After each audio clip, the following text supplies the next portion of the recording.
estas tertulias que pretendemos que sean como muy adecuadas para que luego se entable un diálogo en casa. Se emite el programa a las 10 de la noche y yo les aconsejaría que después cerrasen la tele y que empezara cada persona a opinar sobre el tema. Yo creo que podrían salir cosas muy sustanciosas. Bueno, pues hoy vamos a hablar de la violencia. Indudablemente yo creo que tenemos todos claro en la cabeza que estamos en una sociedad tremendamente violenta. Y ya no violenta en las personas mayores, sino que violenta cada vez más en las edades tempranas, en los niños. Entonces, las preguntas que le vamos a hacer al doctor Barceló, para que las conteste bajo el punto de vista médico, van por ahí. Yo le diría, ¿son ahora los niños más violentos que en otras épocas o solamente son violentos en ciertos sectores de la sociedad? Hombre, sería difícil de contestar de una manera muy objetiva, ¿eh? Hoy en día, como todo se basa en las estadísticas, ¿no? Pues habría que repasarse estadísticas sobre la conducta en la infancia y apoyarnos en números, en tantos por ciento, en estudio de diferentes delitos.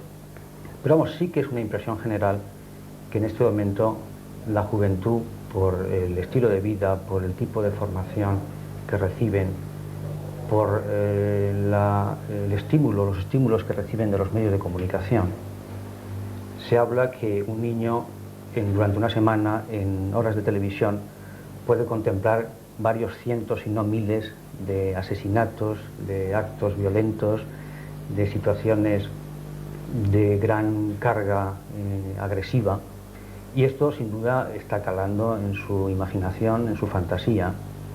Y el niño, si se puede considerar de alguna manera, digamos que muy concreta, muy concentrada, el niño es un ser humano que está tratando de reproducir la realidad que le circunda y que está tratando de imitar a los adultos que le circundan. Es un ser humano que no tiene aún la suficiente maduración como para tener clara su trayectoria existencial, y entonces va adquiriendo modelos de las personas que tiene a su alrededor. Claro, las personas que tiene a su alrededor muchas veces no tienen posibilidad de dedicar tiempo, de conversar con ellos, porque todos vivimos en un mundo excesivamente rápido, y a veces no son las personas allegadas, los padres, los abuelos, los hermanos mayores, los tíos, sino que es una pantalla de televisión que acaba transformándose casi en el miembro más directo de la familia. Esto conduce a que realmente esos mensajes que se reciben en televisión, esos modelos de los triunfadores, de los personajes héroes para muchos niños, por supuesto están cargados de excesiva violencia. Incluso los buenos de las películas son personajes muy violentos. Esto sin duda crea distorsiones en su fantasía, en su imaginación. Gracias a Dios tienen otras compensaciones. Hoy en día tenemos muchas posibilidades de formación y de compensar con otro tipo de información que no es solo la que viene de la televisión, del cine, etc. Pero es indudable que si un niño en un determinado momento tiene grandes conflictos, por ejemplo, los niños producto de las separaciones conyugales, los niños que tienen crisis familiares graves, que no tienen ese apoyo afectivo de sus padres y que además tienen tendencia pues, a buscar compensaciones en la pandilla, y esa pandilla también tiene conflictos, van a escoger modelos violentos de comportamiento, por lo menos en épocas importantes de su vida. Si a esto añadimos todos los problemas de crisis de la autoridad, crisis de los conceptos de responsabilidad, de disciplina, de aceptación a veces de una cierta autoridad o sistema de prioridades.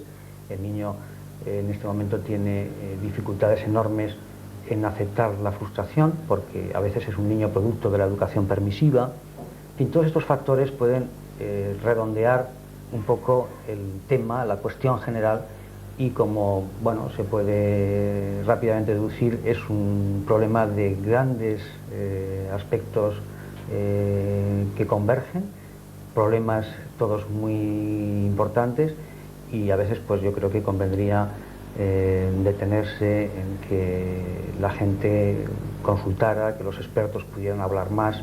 Yo creo que hay una dificultad a veces de compensar ciertos aspectos de la información en los medios de comunicación, en la prensa, porque expertos que tienen experiencia en temas de educación, pues a veces están muy ocultos. Bueno, ¿y cree que hay algún tipo de carácter que esté como más predispuesto a ser violento, o es simplemente producto de las circunstancias el que un niño sea violento? Hombre, indudablemente hay patologías psicológicas o psiquiátricas que predisponen a la violencia. Hay niños que tienen ya en su biología ciertos aspectos de impulsividad. Y estos aspectos de impulsividad, si se van decantando por actitudes de violencia ante esos modelos de conducta que ve en la televisión o en el cine o en los medios de comunicación, pues indudablemente le puede provocar mayor tendencia a actos agresivos de mayor rango, de mayor entidad. Pero yo creo que esto ha existido siempre, es decir, que la posible predisposición cerebral, por llamarlo de alguna manera, psíquica o psicológica, a la agresividad, la impulsividad, ha existido siempre, va con el ser humano. Pero desde luego lo que está claro es que el ambiente genera un tipo de agresividad y además la potencia. Hoy en día existen en algunos momentos situaciones en la infancia que no se habían dado con frecuencia en otras épocas. El famoso crimen del niño en Inglaterra que fue secuestrado en unos grandes almacenes por otros dos niños un poco mayores y fue apaleado y dejado en una vía de tren hace muy pocos días. Ha salido en la prensa, yo lo he visto esta mañana, un niño americano de raza negra de 5 años que ha sido lanzado al vacío desde un piso número 14 porque dos amiguitos un poquito más mayores le habían exigido que robara unos caramelos y él se había negado a hacerlo.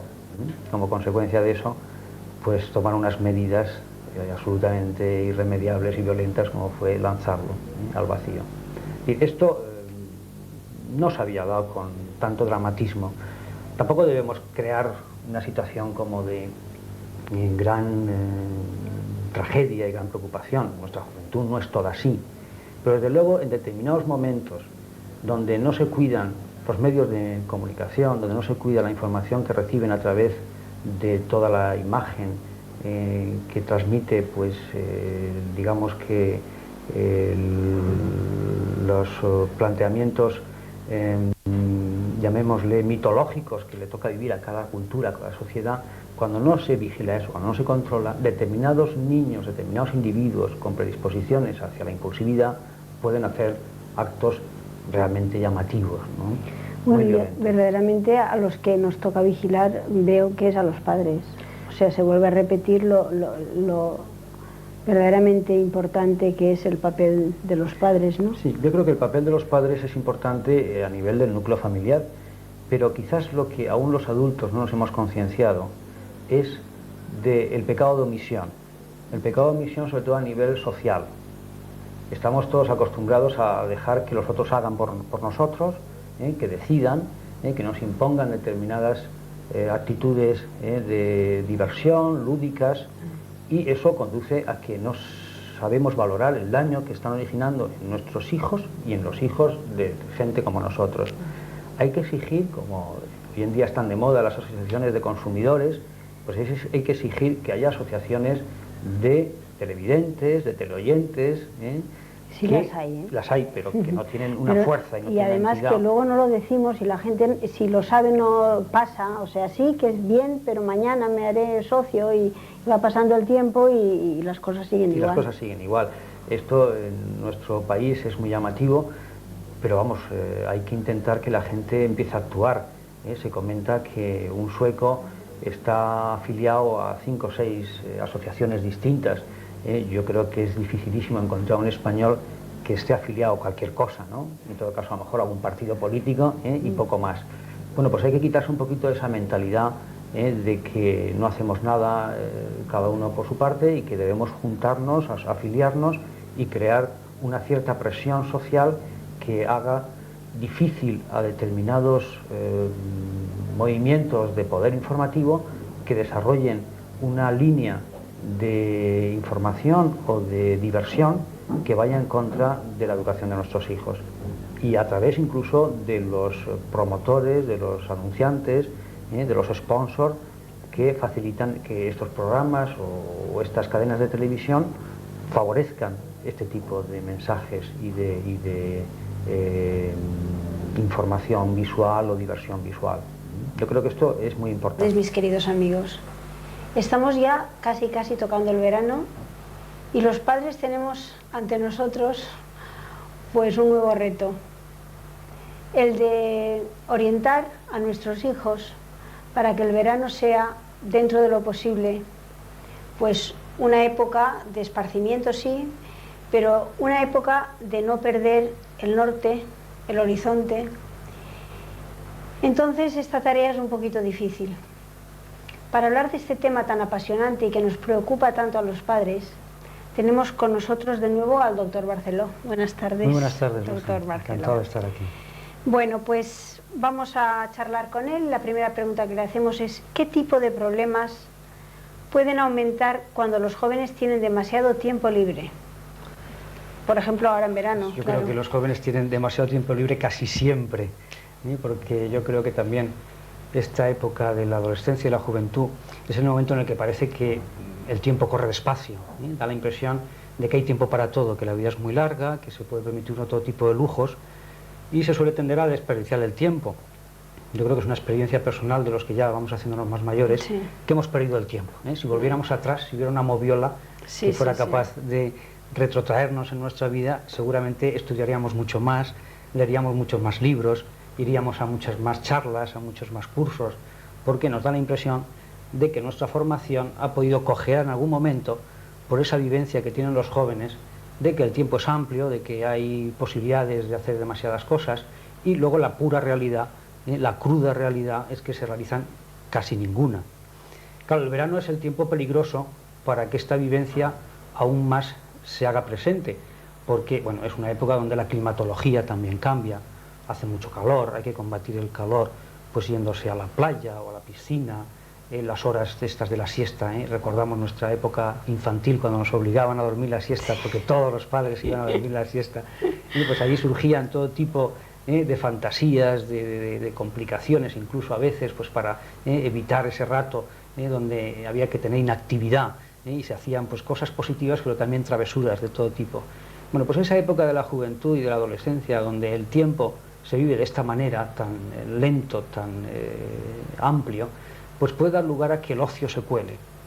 Y el ocio es un gran enemigo del ser humano, porque el ocio es una situación en la que no hay ningún tipo de estimulación para adquirir información, para adquirir hábitos, pero sí que es un momento en el que esas facultades internas del cerebro, del psiquismo humano, como es la imaginación, como es la fantasía, pues se dedica un poco a deambular de una manera errática, de una manera no dirigida, sin un criterio de rentabilidad y de valoración de lo que uno hace, y es el momento en el que pueden surgir pues problemas de todo tipo, desde experiencias desagradables pues en el terreno de lo instintivo, por ejemplo. Es la época donde cabe la posibilidad de que se tergiverse una realidad que aparentemente es muy entusiasta, es muy pasional, es la época de los grandes enamoramientos, sí, que a veces también luego son grandes frustraciones y por tanto conlleva un problema de recuperar ese tiempo perdido, porque se ha depositado pues una chica en la figura de un chico o al revés, y luego pues esa especie de idealización de la persona se ha desmoronado porque detrás no había nada.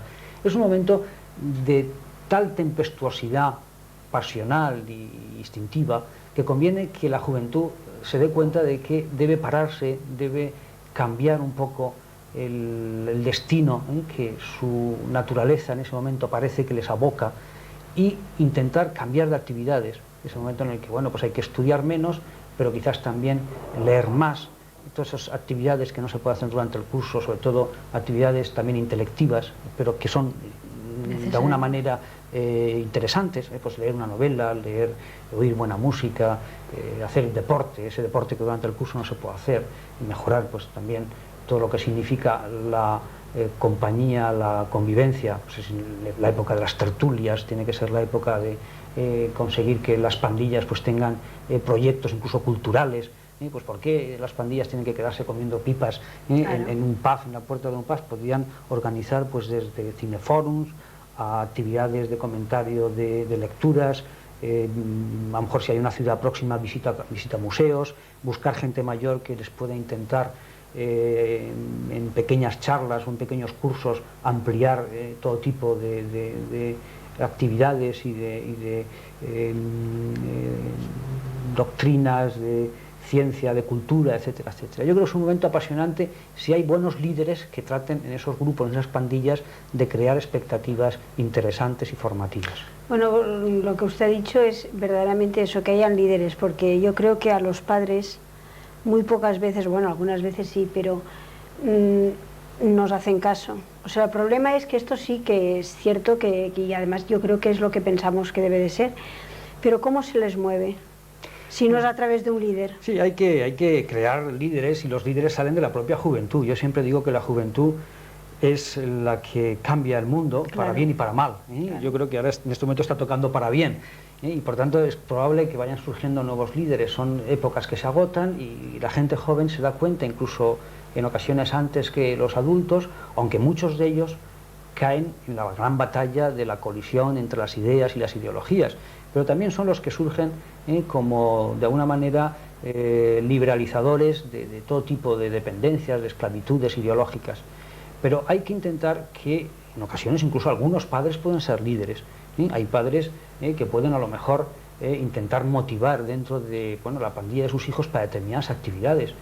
Es muy típico pues el padre que le gusta pues el mar y que no sé, y que tiene una barquita y que saca a todos los amigos de sus hijos a dar una vuelta en barco, a pescar. ¿Cuántas actividades interesantes se han iniciado gracias al hobby, a la afición de determinados padres? Por ejemplo, la pesca o la caza, o determinados deportes, el montañismo. Es decir, hay muchas actividades donde los padres sí que pueden ser motores y líderes de sus hijos. Pero claro, es muy importante que el padre asuma su papel. Lo que no puede hacerse ni es juvenil como sus hijos, ni puede tampoco después imponerse en todas las actividades de sus hijos, pero en determinados momentos pueden ser como catalizadores, motores para iniciar actividades y aficiones que luego pueden tener una gran repercusión positiva en la vida de sus hijos y de los amigos de sus hijos. Yo creo que una de las cosas que hay que conseguir en este momento es que las puertas de las casas se abran a los hijos y a los amigos de los hijos. Se ha tendido un poco por estos cambios en las costumbres, en la manera de vivir, a que las casas se cierren, son pequeñitas. Y por la comodidad. La comodidad, también. las casas se ensucian, las señoras, las madres no quieren que sus casas se desordenen porque tienen muchas actividades que hacer. Pero claro, es tan importante que la familia tenga acojo a que los hijos y los amigos acudan allí, porque es una manera perfecta de crear ese ambiente de comunicación, de mutuo enriquecimiento y además de un cierto control, pero un control respetuoso. Pues claro, lo que pueden hacer unos hijos dentro de una casa, pues bueno, pues será a lo mejor fumarse un pitillo o hacer cualquier chiquillada, pero probablemente van a tener muchísimo cuidado en que, bueno, pues algún tipo de actitud poco educativa pues se origine en su propia casa, ¿no? Por tanto, yo creo que interesa mucho que las familias se den cuenta que pequeños sacrificios de cambiar rutinas, cuando está el bien de sus hijos por medio, vale la pena. Vale la pena, por supuesto que vale la pena. Bueno, pues de momento recogemos el reto y esta indicación del doctor yo creo que nos va a servir sobre todo para los padres. El saber impulsar y a lo mejor luego quedarnos un poquito atrás, pero tener esa buena disposición para ir por delante. Bueno, a ver, sería bueno que los jóvenes, porque hay otra faceta muy interesante que es la de dedicar el tiempo libre a tareas de solidaridad. Yo creo que es ahora un valor que está en alza, ¿no? No, es indudable. En este momento yo creo que las grandes figuras admiradas en el mundo son figuras de gente que no son triunfadoras en lo material, en lo económico, y son triunfadoras en generosidad y en donación. Pues bueno, en este momento figuras como la Madre Teresa Calcuta, como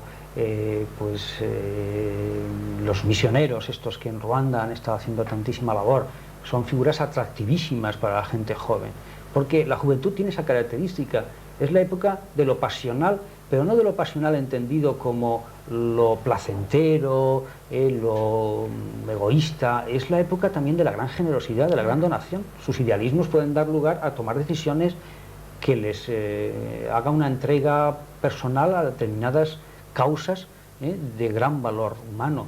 Por tanto, no debemos tampoco intentar contagiar a nuestros hijos ese pragmatismo que hemos vivido en estos últimos años. Es decir, los padres somos en parte grandes responsables de lo que van a ser nuestros hijos, porque a veces les cortamos las alas, claro. Les cortamos las alas en el momento que están creciendo, en el momento que les están saliendo esas alas para volar alto y pensar en conseguir grandes triunfos de orden humanístico, de orden de entrega y de donación.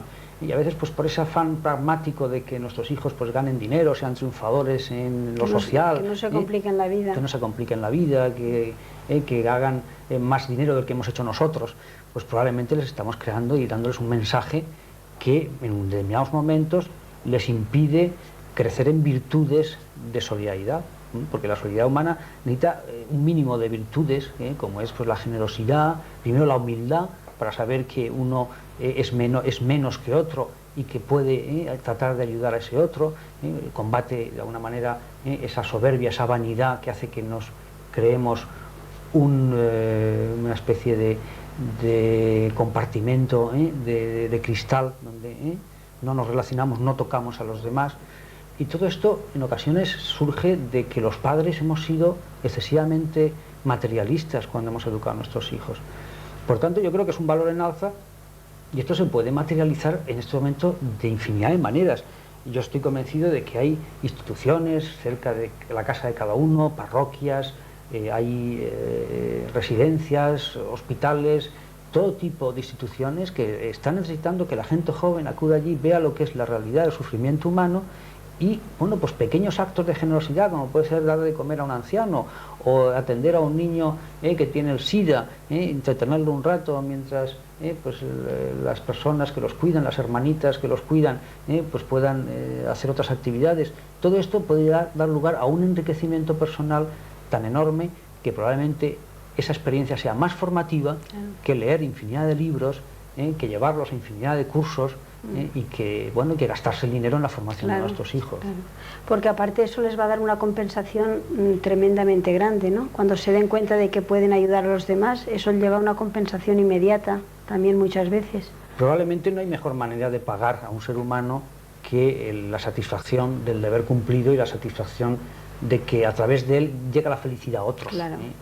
No hay otro mecanismo de motivación humana de más alto rango, de más capacidad de mejorar la maduración de una persona. Lo que ocurre es que, claro, el tipo de vida, los pseudo valores que en este momento están triunfando en la sociedad actual son valores puramente materialistas, aunque en este momento pues el materialismo sea de orden capitalista e individualista y con una tendencia pues a buscar la libertad personal por encima de todo, pero eso también cierra las puertas a determinadas vivencias de felicidad humana. Y esto es un error que nace un poco de esa individualización tan grande que ideológicamente ha predominado en estos últimos años. Por tanto, hay que intentar que nuestros hijos, en esas edades donde todo es enriquecimiento y donde todo es una manera de modular la personalidad, tengan opción a tener ese tipo de vivencias. A veces, pues no sé, actitudes de los padres tan peregrinas como puede ser, pues hombre, que no tengan el peligro de contagiarse del SIDA, pues que no vayan a un hospital, esa hipocondriasis colectiva que a veces nos domina, ¿no? De buscar el mínimo peligro para cualquiera de nuestros hijos, hace que después queden a expensas pues de determinadas influencias negativas en su vida. Y el SIDA lo pueden coger por otro lado, ¿no? Por infinidad de cosas. Con una movida por la noche. Probablemente mucho con las más movidas fácil, ¿no? es mucho más fácil, sí, sin duda.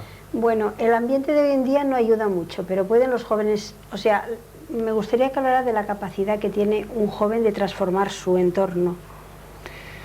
Pues claro, depende también de la fortaleza que ese joven tenga y también de esa naturaleza personal, esa característica de ser que quiera cambiar el mundo. O sea, las grandes personalidades se han manifestado ya desde los primeros momentos de su juventud. Han debido también de tener un ambiente, un clima familiar muy apropiado para que surjan. Pero en este momento hay mucha gente joven que está planteándose actividades humanas de una capacidad de donación y de generosidad como no se podía prever. Yo tengo experiencia de gente joven que, bueno, que a lo mejor sacrifica todo su verano pues para irse a reconstruir una iglesia en Polonia, o que, bueno, sacrifica todo tipo de comodidades por conseguir que, pues eso, que un determinado asilo pues pueda disponer de algún tipo de apoyo pues para algunos ratos de más complicación dentro del orden de vida de esa institución. Es muy fácil en este momento encontrarse con gente joven que incluso viaja a países del tercer mundo pues para, a lo mejor mientras estudia su carrera de medicina, estar un mes, 2 meses apoyando pues como enfermero, como sanitario a gente pobrísima. Es decir, es un momento de claroscuros. Mucha gente joven está tumbada en las playas, está dorándose al sol y está teniendo unas comodidades absolutamente elitistas, y hay otra gente joven que, teniendo posibilidad de disponer de esas comodidades, se desprende de ellas y tiene experiencias enriquecedoras que van a hacer que su maduración personal tenga una categoría de un nivel altísimo, ¿no? Por eso en este momento la gente joven no sé, tiene esos desniveles tan grandes, ¿no? Hay mucha gente que pierde el tiempo, que no estudia, que no trabaja, pero luego hay gente buenísima, con una capacidad de trabajo enorme, porque en ese claro oscuro, como los jóvenes tienen una gran capacidad de remontar dificultades, sobre todo cuando ha habido ese germen familiar, educativo, amplio, pues bueno, que son capaces de mejorar enormemente a las generaciones anteriores. Y también pienso yo que es más fácil, a lo mejor, para hacerles cambiar de actitud, el hacerles ver no que lo que están haciendo está mal, sino que presentarles a lo mejor posibilidades, ¿no?, unos a otros. Sí, es fácil que mucha gente joven no tenga conciencia de que está haciendo nada mal. Es la rutina, es lo que le presenta la televisión, es lo que le presenta todos los medios de comunicación. Lo que ha estado haciendo hasta entonces. Lo que está haciendo hasta entonces y lo que ve hacer a otras personas. Y por otro lado también sigue un cierto modelo de normalidad social que aparece en los medios de comunicación.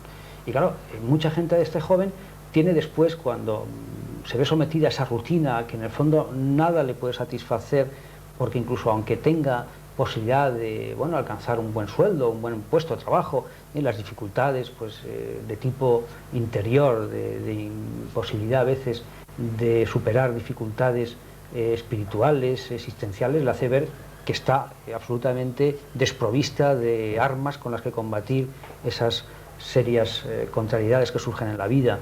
Por tanto, son las edades en las que hay que darles vivencias, en donde descubran el sufrimiento de otros, donen, y entonces esa experiencia de verse que han sido felices por facilitarle a alguien la felicidad, eso engancha, eso es la mejor droga. Pero lo otro, la rutina, el estar siempre a expensas de qué consumo, de qué hacemos pues para pasar el rato, llega un momento en el que tiene que surgir la complicación, porque el hombre, dicen que la palabra hombre viene de un dialecto que llaman indoeuropeo, donde probablemente el origen es del concepto de sed. El hombre es la persona que siempre tiene sed, sed de valores, sed de afectos, sed de posibilidades de enriquecerse. Bueno, pues cuando a este hombre moderno si le calmamos toda la sed con apariencias, pues sigue teniendo sed, y eso truncará su vida de alguna manera cuando vaya surgiendo las dificultades de orden más puramente afectivo. Bueno, pues este reto es para los jóvenes que verdaderamente hacen cosas importantes, para que se den cuenta de que hay muchas personas esperando a que les peguen el empujón, que no se limiten solamente a hacerlo ellos,